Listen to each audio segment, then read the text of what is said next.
అందరికీ నమస్కారం. శ్రీ గీతా టాక్స్కి తిరిగి స్వాగతం. ఈరోజు మనం చెప్పుకునేటటువంటి చక్కని అంశం, చక్కని కథ ఏంటంటే మహానుభావుడు రామభక్తుడైనటువంటి తులసీదాస్ గారి గురించి. తులసీదాస్ గారు రామచరితమానస్ ఇంకా హనుమాన్ చాలీసా రాసిన గొప్ప రామభక్తుడు.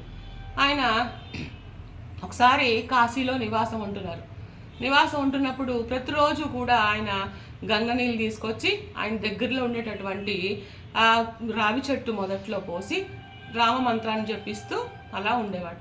కొంతకాలం తర్వాత ఈయన చేసిన వీటి వల్ల పుణ్యం కలిగి ఆ చెట్టు మీద ఉండేటటువంటి బ్రహ్మరాక్షసుడికి శాప విమోచనం కలుగుతుంది. బ్రహ్మరాక్షసుడు అంటే ఎవరంటే పూర్వకాలంలో అంటే పూర్వజన్మలో బ్రాహ్మణుడిగా జన్మించి దొంగతనాలు అలాంటివి కొన్ని నీచమైన పనులు చేయడం వల్ల శాపవశాత్తు బ్రహ్మరాక్షసుడిగా చెట్టు మీద ఉంటారనమాట.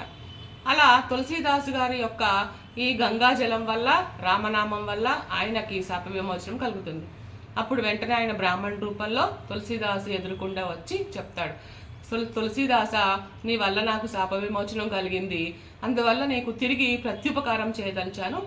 నువ్వు రాముల వారి సాక్షాత్కారం కోసం ఎదురు చూస్తున్నావు కాబట్టి నీకు ఆ మార్గం చెప్తాను. నువ్వు హనుమంతుల వారి పాదాలను ఆశ్రయించు, నీకు తప్పక రామదర్శనం కలుగుతుంది. అయితే హనుమంతుల వారు ఇక్కడ హనుమాన్ ఘాట్లో రామాయణం జరిగే చోటకు వస్తారు. చూడండి, ఎక్కడైతే రామనామం జపిస్తారో, ఎక్కడ రాముల వారి యొక్క రామాయణం కానీ రామరామ స్మరణ కానీ జరుగుతుందో అక్కడ ఖచ్చితంగా హనుమంతుల వారు ఉంటారు. ఎత్ర ఎత్ర రఘునాథ కీర్తనం తత్ర తత్ర కృతమస్తకాంజలిం భాష్పవారి పరిపూర్ణలోచనం మారుతిం నమస రాక్షసాంతకం. ఎక్కడైతే రామనామం రామాయణం ఉంటుందో అక్కడ ఆనంద పరవశంతో ఆనంద బాష్పాలతోటి హనుమంతుల వారు ఉంటారనమాట. అప్పుడు చెప్తాడు, హనుమంతుల వారిని ఎలా గుర్తుపట్టాలి అంటే రామాయణం జరిగే చోట చెప్పే చోటకి అందరికంటే ముందు ఒక ఆయన వస్తాడు. రామాయణం చెప్పిన తర్వాత అందరూ వెళ్ళిపోయాక ఆఖరిగా ఆయన కళ్ళ నీళ్లతోటి తలొంచుకుని మౌనంగా వెళ్ళిపోతాడు. ఆయనే హనుమంతుల వారు. నువ్వు వెళ్ళు నాయన, నీకు రాముల వారి యొక్క సాక్షాత్కారం లభిస్తుంది అని చెప్పి ఆ బ్రాహ్మణుడు మాయమైపోతాడు. తులసీదాసు రామాయణం జరిగే చోటుకి వెళ్తాడు. అందరికంటే ముందుగా ఒక ఆయన వస్తాడు. అందరూ వెళ్ళిపోయాక ఒక ఆయన తలొంచుకుని కళ్ళ నీళ్ళతో వెళ్తుంటాడు. అప్పుడు తులసీదాస్ గారు ఆయన్ని అనుసరిస్తూ వెనకాలే వెళ్తూ ఉంటాడు. కొంత దూరం అయిన తర్వాత హనుమంతుల వారికి అర్థమవుతుంది వెనకాల వస్తున్నారని చెప్పి. ఆయన వెనక్కి తిరిగి గద్దించి అడుగుతాడు, ఎవరయ్యా నువ్వు, నా వెనకాల ఎందుకు వస్తున్నావు, ఏం కావాలి నీకు అని. అప్పుడు తులసీదాస్ గారు హనుమంతుల వారి పాదాల మీద పడి, స్వామి, హనుమంతుల వారు నన్ను అనుగ్రహించాలి, కరుణించాలి, రాముని వారి దర్శన భాగ్యం నాకు కల్పించాలి స్వామి అని వేడుకుంటాడు. అప్పుడు హనుమ ఎంతో సంతోషించి, తప్పకుండా నాయన, రాముల వారి దర్శనం నీకు జరుగుతుంది, నువ్వు ఒక ప్రదేశంలో కూర్చుని తారక రామ మంత్రాన్ని జపించు అని చెప్తాడు.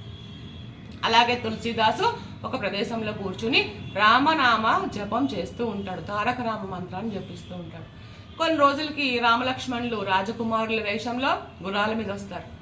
ఆయన ఎదురుకుండానే కూర్చుంటారు ఒక చెట్టు కింద అరుగు మీద. ఈయన గుర్తుపట్టాడు, మామూలుగా తారక రామ మంత్రం చేపించుకుంటూ ఉంటాడు. వాళ్ళిద్దరూ కొంతసేపు ఉండి వెళ్ళిపోతారు. అప్పుడు హనుమంతుల వారు వచ్చి అడుగుతారు, ఏమయ్యా రామదర్శనం అయిందా అని. అవ్వలేదు స్వామి, ఎప్పుడు ఎక్కడ అంటే ఇప్పుడే కదయ్యా రాజకుమారుల వేషంలో గుర్రాల మీద వచ్చారు అని చెప్తాడు. అయ్యో స్వామి, నేను గుర్తించలేదు అని చెప్పి కళ్ళ నీళ్ళు పెట్టుకుని బాధపడతాడు. నువ్వు బాధపడకయ్యా, నువ్వు మళ్ళీ ఇలాగే రామనామ జపం చేస్తూ ఉండు, నీకు తప్పక జరుగుతుంది రాముల వారి దర్శనం అని చెప్పి వెళ్ళిపోతాడు హనుమంతుల వారు. ఒక రోజున తులసీదాసు రాముల వారి పూజ కోసం అని చెప్పేసి గంధం అరగదీస్తూ ఉంటాడు స్నానం మీద రాయితోటి. అప్పుడు చిన్న పిల్లోడు వస్తాడు, తాత నాకు కొంచెం గంధం ఇస్తావా అని అడుగుతాడు. అరే బాబు, ఇది నీకు కాదురా, రాముల వారి అభిషేకానికి నాయన అని చెప్తాడు.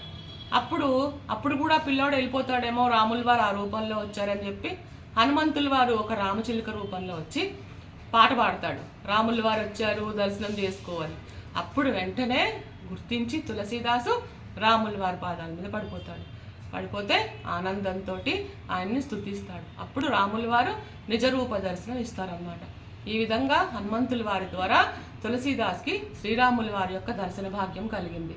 చూసారా అండి, నమ్మిన వాళ్ళు ఎప్పుడు హనుమంతుడు ఎప్పుడు కాపాడుతూ ఉంటాడు. జై శ్రీరామ్, జై హనుమాన్. నా ఛానల్ని మీరు లైక్ చేయండి, షేర్ చేయండి, సబ్స్క్రైబ్ చేయండి. ఎందుకంటే మీరు ఈ చేయడం వల్ల నాకు మరింత ఉత్సాహం కలిగి మరిన్ని మంచి మంచి విషయాలు మీ ముందుకు తీసుకొస్తాను. అందరికీ నమస్కారం.